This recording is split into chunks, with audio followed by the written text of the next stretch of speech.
ने जब नीले रंग के सितारों वाले जादुई जूते पहने थे तो उसने सिर्फ तेज दौड़ना ही नहीं सीखा था, बल्कि उसने ऐसी चीजें महसूस की थीं जो उससे पहले कभी नहीं हुई थीं। जूते उसके पैरों में आकर ऐसे लगते थे जैसे वे उसके शरीर का ही हिस्सा हों। जैसे ही उसने इन जूतों को पाया, उसके दिल में एक सवाल उठा, ये जूते आखिर आए कहाँ से?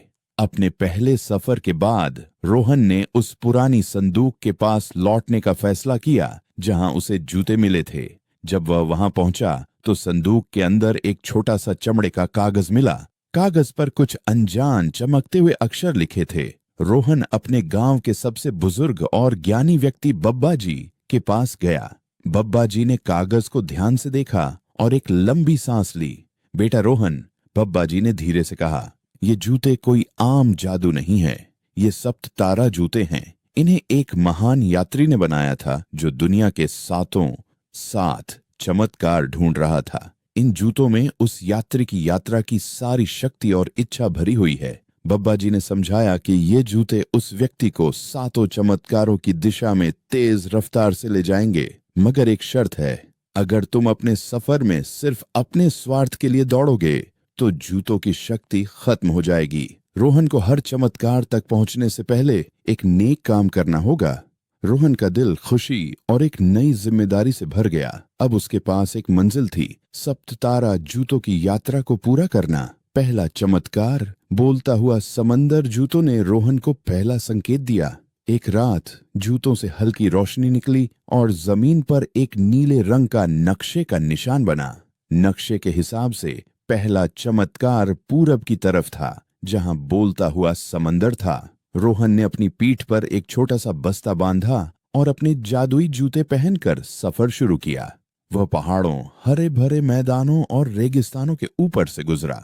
उसकी रफ्तार ऐसी थी जैसे वह हवा से बातें कर रहा हो। समंदर के पास पहुंचने से पहले उसने एक छोटे से तट पर एक भूखे मछुआरे को देखा। उसके जाल खाली थे और उसका चेहरा उदास था। रोहन को बब्बा जी की बात याद आई।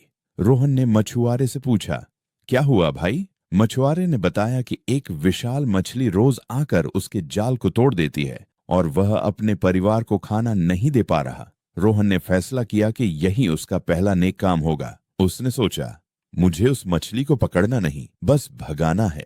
रोहन ने अपने जूतों की शक्ति का इस्तेमाल किया। उसने मछली के आने का इंतजार किया और जैसे ही वह विशाल मछली आई, रोहन ने जूतों को तेज किया और पानी की सतह पर दौड़ता हुआ गया। उसने पानी में घुसकर मछली के चारों तरफ चक्कर काटे, जिससे पानी में एक तेज लहर बनी। मछली इतनी हैरान और डर गई कि वह वहां से भाग गई और फिर कभी वापस नहीं आई। मछुआरे ने खुशी से रोहन को गले लगा लिया। जब रोहन ने अच्छाई का काम पूरा कर लिया, तभी जूतों से निकलने वाली रोशनी और तेज हो गई। बोलता हुआ समंदर रोहन से कुछ ही दूर था। वह समंदर के पास पहुंचा। समंदर की लहरें ऐसी आवाज निकाल रही थीं जैसे वे कुछ गूंगी भाषा में बातें कर रही हों। रोहन को बब्बा जी की बात याद आई। सप्त तारा जूतों का असली यात्री उन बातों को सुन सकता है। रोहन ने अपने दिल को शांत किया और नेक काम करने की खुशी को महसूस किया, और तभी उसने साफ साफ सुना, आगे बढ़ो नेक दिल यात्री, अगला रास्ता उलटे दरख्तों का जंगल है। रोहन ने समंदर को धन्यवाद कहा और उलटे दरख्तों के जंगल की ओर चल पड़ा। ये जगह डर और जादूगरी से भरी थी। उलटे दरख्तों का जंगल की खास बात यह थी कि वहां के सभी पेड़ जमीन में टहनियों से खड़े थे और उनकी जड़ें हवा में फैली हुई थीं। यहाँ चलना बहुत मुश्किल था क्योंकि सब कुछ उलटा था और दिशा का ज्ञान खो जाता था। जंगल में दौड़ते हुए रोहन को अजीब सी भूतों जैसी आवाजें सुनाई दी। ये आवाजें उसे अपनी मंजिल से भटका रही थीं।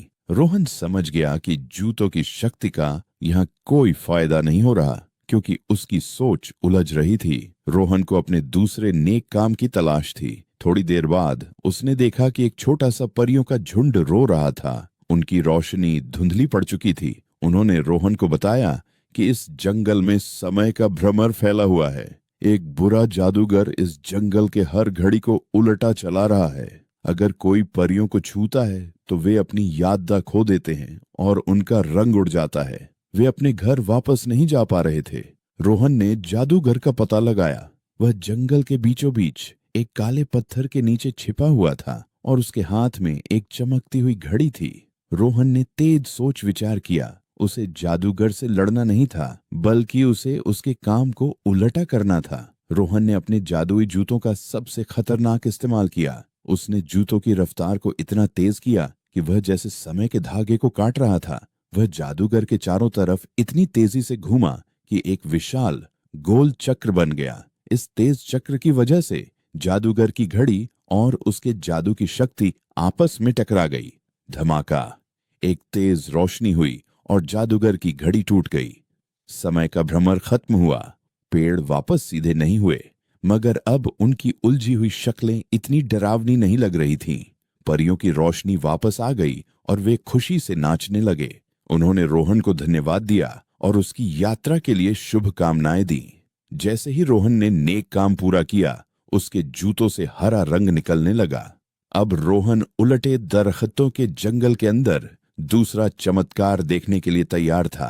पेड़ों की जड़ें उसके आगे झुक गईं और जंगल के बीचों बीच उसने एक पत्थर का गोल दरवाजा देखा। दरवाजे पर लिखा था, यहाँ वर्तमान और अतीत एक हैं। रोहन ने दरवाजे को छुआ और वह दरवाजा एकदम से खुल गया। उसने अपने आप को एक ऐसे मैदान में पाया जहां बहुत तेज धूप थी और उसके सामने जलती हुई बर्फ का महल खड़ा था। जलती हुई बर्फ का महल एक अजीब मंजर था। महल की दीवारें बर्फ की बनी थीं, मगर वे सूरज की रोशनी से चमक नहीं रही थीं, बल्कि जल रही थी।